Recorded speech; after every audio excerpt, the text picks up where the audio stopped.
एक जंगल में एक चालाक बंदर रहता था जिसका नाम मिनी था। मिनी बहुत बातूनी और शरारती था, लेकिन एक बात में वह सबसे अलग था। वह हमेशा सच बोलता था। एक दिन जंगल में एक शिकारी आया। वह बंदरों को पकड़ने के लिए जाल लेकर आया था। शिकारी ने पेड़ के नीचे जाल बिछा दिया और दूर जाकर छिप गया। कुछ देर बाद दूसरे बंदर वहां आए और फल देखकर खुश हो गए।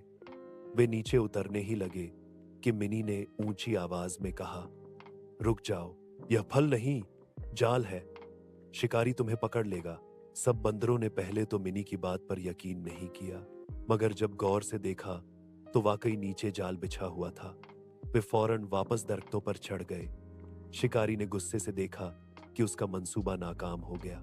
कुछ दिन बाद शिकारी फिर आया और मिनी को मिठाई की टोकरी दिखाकर बहलाने की कोशिश की, लेकिन मिनी समझ गया कि यह भी जाल है।